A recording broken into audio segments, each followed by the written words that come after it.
Independence day पर आज मेरे मन में प्रश्न कौंध रहा है, क्या आज के दिन हम वास्तव में आजाद हुए थे या फिर इन ध्वजारोहण की रस्मों को पूरा करने के लिए? मैं शहीदों को नमन करते हुए, उनके बलिदानों का स्मरण करते हुए अपने से और आज के जनप्रतिनिधियों से, राजनेताओं से कुछ प्रश्न करना चाहता हूं, जिसमें पहला प्रश्न यह है कि आजादी से पहले अंग्रेजों ने एक संप्रदाय के नाम पर हमें बांटा था और डिवाइड एंड रूल की पॉलिसी को अपनाकर उन्होंने हम पर राज किया था। और आजाद भारत की सरकारों ने सत्ता में आने के लिए हमें सैकड़ों जातियों, उपजातियों और संप्रदायों में बांट दिया और वोट इकट्ठे किए।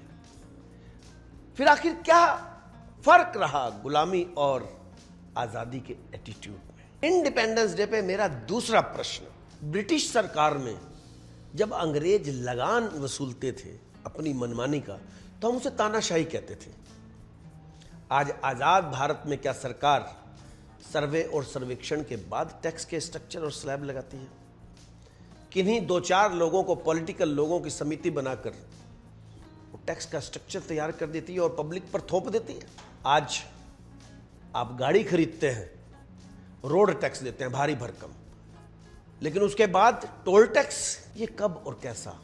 बिना किसी पॉलिसी के मनमाना सरकार गाड़ी की लाइफ तय कर देती है 10 साल, चाहे वो 0 किलोमीटर चले। 10 साल बाद वो स्क्रैप है। जब टैक्स से हमारी सड़कें बनती हैं, हमारे टैक्स से जो रिवेन्यू इकट्ठा होता है उससे सड़कें बनती हैं, फिर टोल टैक्स कैसा? लेकिन क्या आप इफ और बट कर सकते हैं? यदि आप शांतिपूर्ण विरोध भी करते हैं किसी टोल पर या किसी सरकारी कार्यालय पर, तो सरकारी कार्य में बाधा डालने का आप पर आरोप लग सकता है, मुकदमा चलाया जा सकता है और आप जेल भेजे जा सकते हैं।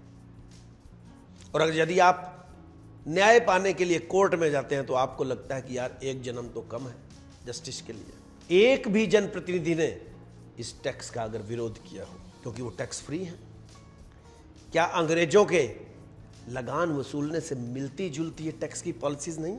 इंडिपेंडेंस डे पर मेरा तीसरा प्रश्न, आजाद भारत का यदि कोई आम आदमी अपने शोषण के विरोध में, टैक्स पॉलिसी या और किसी उत्पीड़न होने की स्थिति में किसी सरकारी कार्यालय में कहीं भी लोकतांत्रिक ढंग से शांतिपूर्वक अगर विरोध दर्ज कराता है, तो भी उसे जेल भेजा जा सकता है, उस पर यह आरोप लगाकर कि आप सरकारी कार्य में बाधा डाल रहे हैं। लेकिन किसी राजनीतिक पार्टी का कोई राष्ट्रीय नेता अपने निहित स्वार्थों के कारण यदि लोकसभा, विधानसभा में संविधान की कॉपियां फाड़ कर फेंक देते हैं, उसकी प्रतियों को जला देते हैं, तो उनके खिलाफ कोई कार्रवाई नहीं, कोई एक्शन नहीं, कोई मुकदमा नहीं राष्ट्रद्रोह का, सिर्फ अभिव्यक्ति की स्वतंत्रता।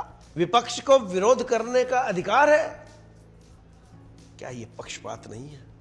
क्या ये सब कुछ हमें अंग्रेजी शासन की याद नहीं करा? इंडिपेंडेंस डे पर मेरा चौथा प्रश्न, आजाद भारत के किसी सरकारी कार्यालय में एक छोटे से एम्प्लॉइज की सैलरी रिवाइज करने के लिए, पार्ट टाइम स्वीपर की सैलरी रिवाइज करने के लिए आयोग गठित होते हैं, समितियां बनती हैं, बाइपार्टाइट सेटलमेंट होते हैं, द्विपक्षीय समझौते, फिर जाकर सैलरीज रिवाइज होती हैं। सांसदों और विधायकों की सैलरी, पेंशन, पर्क्स और तमाम सुविधाओं को रिवाइज करने के लिए, तय करने के लिए करतल ध्वनि से विधेयक पास हो जाते हैं। जस्ट अपने ही दो चार पॉलिटिकल लोगों की समिति बनाकर उनकी सिफारिशों को लागू करके विधेयक पास कर दिए जाते हैं और देश के पैसे को लूट खसोट की जाती है, लूटा जाता है देश के पैसे को।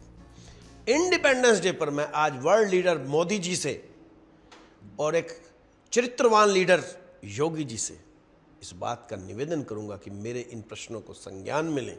और आप सभी से निवेदन है कि आप और कुछ ना भी कर सकें तो कमेंट बॉक्स में इन प्रश्नों के लिए एग्री और डिसएग्री जरूर लिखें।